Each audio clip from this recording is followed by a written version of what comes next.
Through all of my years living in the mountains of Oregon, dealing with snow and ice every winter on my crazy long, dangerous driveway, I picked up a few things that made managing that snow and the ice a little bit easier and safer. In today's video, I briefly wanted to touch on 9 different things that I've picked up over the years. These are essentially 9 tips that should help you deal with snow and ice, mostly on your driveway and your sidewalks, a little bit easier. And of course, each one of these I've featured in dedicated long-form videos here on the channel. I'll link to the most prominent ones down in the description below. But there's no magic here in this video. You still physically have to deal with the cold, and you still have to physically go outside and clear off any accumulation. All of this stuff just makes it easier. First off, let's start talking about snowblowers and how to prevent them from clogging. If you've ever used a snowblower, you know how annoying it is when you've been using it for a handful of minutes or so, and then all of a sudden it just stops shooting snow out of the chute, or maybe it's coming out very poorly. And a lot of that's because snow gets pushed up and it kind of clogs in the chute because it kind of freezes and adheres to the chute, or maybe even the blades that are circulating underneath the machine. Once this has happened to you a couple times, a lot of people out there go into their kitchen and grab a spray can of PAM. You know, the stuff that we spray on our cookie sheets and our pots and pans to prevent sticking when we cook. It's super duper slippery. That stuff is formulated to work at room temperature or high temperature. Once it gets down into freezing temperature, it starts mucking up. It starts actually making the problem worse. Even if you've been using PAM or WD-40 for that matter, these products aren't designed for cold weather. When you spray them on your machine, you might get the impression that they're working, but once the temperature drops, it actually makes the problem worse. So if you're outside using a snowblower for 20 minutes, the first 2 or 3 minutes, you might get improved function, but the last 17 minutes, it's poorer. Now, there are products out there that are formulated to provide lubrication or that slipperiness in cold weather, like sub-freezing temperatures. They are definitely worth buying and using on your snowblower instead of using PAM or WD-40. Just a simple search over on Amazon, and you're gonna see a lot of snow and ice repellents that you could spray right onto your machine. What do you think? Can an old man use it? Well, I'm using it. Well, that's true. You are an old man. I don't know if you're gonna be able to get back up, man. You think I'm going to push this up that hill? It looks like a daunting hill. You gonna do it? Yeah, you're friggin' mine. Now, for those days where you're getting small amounts of snow accumulation on the ground, a snowblower is usually overkill. You don't always need to use a snow shovel either, and you don't have to guess or hope that the sun is going to melt off and burn off like 1 inch of snow. What I do recommend doing in situations like that, this is something that I started doing a couple years back, is I grab my leaf blower first thing in the morning, like at dawn, at coldest part of the day, before all that snow has a chance to become a little bit more slushy.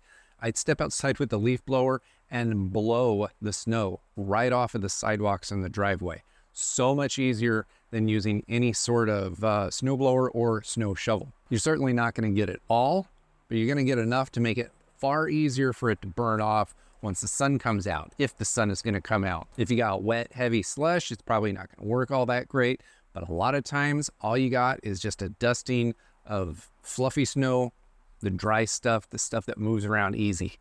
Now, this tip has to do with a product that I bought locally at, I don't know, like a home and garden store on a whim about, I don't know, 7 years ago, a long time ago. I saw, while walking through the store, little strap-on shoe studs. These are like little prongy things that just strap to the bottom of your boot or your shoe, and they got little like snow tire looking studs on the bottom. All I do is I just hang them on the wall in my garage all year long, and then during winter, every single time I have to step out and use a snow shovel or a snowblower, I just strap those studs right onto the bottom of my feet. Weird thing is I've never slipped and fallen while dealing with snow and ice on the front of my house, but the studs, I suppose they would help me to not slip and fall.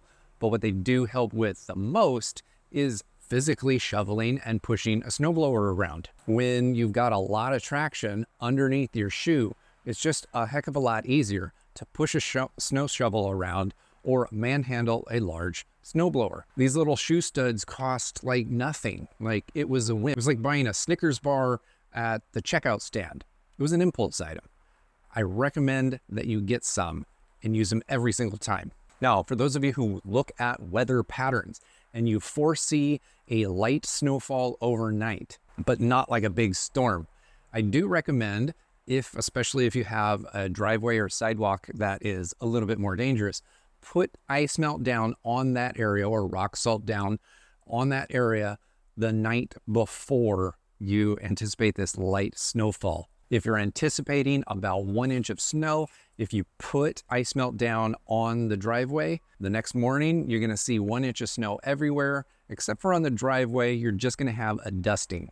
It's not gonna stop at all, but it's going to thin it out to the point where you don't have to worry about shoveling it or removing the snow at all. When it's that thin, unless it's like negative some odd degrees outside, it's gonna burn off the next day. It almost always does. If you wanna kick it up a notch, the next tip has to do with, instead of putting ice melt or instead of putting rock salt down, take that salt and make a brine. Stick it in a pot of warm water, stir it up, let it dissolve, put that brine into a tank sprayer, and then spray, like a lawn garden tank sprayer, and spray it all over your driveway or your sidewalk. Make sure not to get it on the grass if you've got a lawn next to it. And personally, I only use it in the most sensitive areas, the most dangerous areas. I only put it on the most dangerous area of my driveway, the area that I didn't want my car to slide off and roll down the hill. These tank sprayers are really cheap at any home and garden store. Since you're putting salt or a salt brine into it, I probably wouldn't use it for much of anything else. But you can usually get cheapo tank sprayers for less than 20 bucks. And the weird thing about these salt brines is that if you throw in a little bit of molasses into it, it gives you added traction. So not only are you stopping some of the freezing rain events from making your driveway slippery, but you're actually adding traction to the area as well. It's a really cool technique. Now, the next tip I just mentioned, you're not gonna wanna use rock salt or ice melt or salt brine anywhere close to the lawn, unless you don't care about your lawn. Now, I'm a lawn guy. That's the predominant theme of my channel, is taking care of the lawn. So when I am using ice melt, I don't ever put it next to a sidewalk where I'm gonna be shoveling snow off of that sidewalk onto the grass, and I'm not gonna be spraying salt brine anywhere where I could accidentally spray it onto the grass next to the driveway. Mostly because all of that salt is gonna go into the soil and it's gonna dehydrate, even though it's wet and cold and, you know, snowy and icy, it's still gonna dehydrate the roots underground, and you're legitimately gonna kill a lot of that grass. Grass is gonna have to be repaired later on, probably a few months down the road. Within the lawn content here on this channel, is the predominant content here on this channel, I made an entire video where I demonstrated how ice melt kills the grass. Like literally, I just put ice melt on the grass for the purpose of demonstrating what happens. The result looks an awful lot like fertilizer burn. If you're curious to see what all of that looks like, that whole like demonstration, I'll put a link to that video down in the description below. Now, this next tip is kind of obvious, but it's an extra step that a lot of people don't ever want to take. If you got pretty healthy snow accumulation, especially on those days where it's truly cold the next day and you don't really expect the sun to come out and warm things up and melt things off, run that snowblower or do your snow shoveling, clear off your driveway as best as you can. But then after that happens, put your ice melt down on top of the cleared driveway. Usually whenever I've cleared a driveway, I don't ever get 100% of everything off. The last bit is always gonna be there. And if the sun is not fully burning it off and melting it off and evaporating it away, the ice melt will help get the last of the job done. This is important because usually that tiny, skinny, thin film of compressed snow and ice that's left over after a snowblower or a snow shovel goes over an area, that's the stuff that's the slipperiest. It's hard to walk through deep snow, but you don't ever slip. When the snow or the ice is extremely thin, it's very easy to walk, and that's when slips and falls happen. Now, another little habit I got myself into after using my snowblowers, I would always take my, the leaf blower, and I would blow the snot out of my snowblower to get as much of the loose snow and ice off of the machine as I possibly could before I went and stored it away. So If you got a ton of snow and ice on it, you can't just bring it into your garage because then it's all going to melt all over the floor. And if you keep all that stuff outside, especially if it goes overnight, it's just going to freeze and adhere to the machine. You got to clear that stuff off. Now you can get your hand in there and dig stuff out. But the leaf blower I always found got probably 85, 90% of the stuff off of the machine. Then I bring it inside and I'd sit on usually a big slab of cardboard. So the last little bits of snow and ice that would melt off of it would suck into the cardboard. And that kept things pretty clean and dry in between uses. A leaf blower is great for the winter, just as it is in the fall.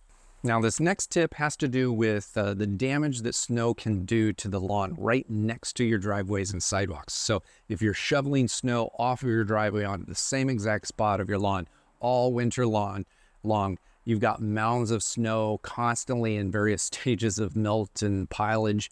Everything under that snow could start getting damaged because of snow mold or because of ice melt damage, the salt damage that comes from rock salt or the salinity of ice melts. During the winter, after everything melts off, it could just look dormant like everything else in the lawn. But by spring, everything else is going to wake up and green up in the lawn, except for those spots. So you got to plan on fixing or repairing some of those lawn damaged areas if you care about your lawn. One of the many ninja tips that you can do to fix your lawn before anyone knows that it was damaged in the first place is to put grass seed down on those areas, usually towards the end of winter, well before spring actually starts. Depending on where you live, that could be mid-February, it could be late February, it could be early March, but you're putting seed down there in a dormant seeding scenario.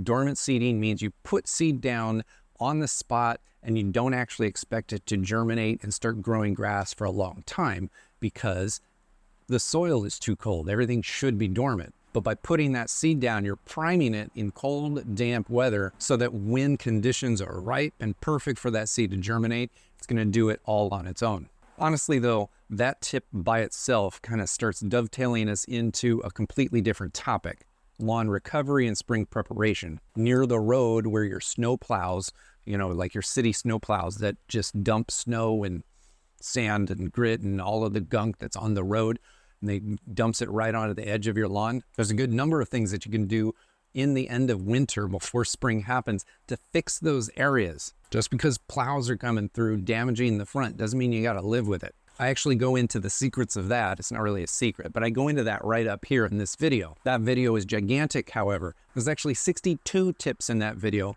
that all pertain to end of winter lawn recovery and spring preparation. It's a mega video, but I do hope that you watch that next.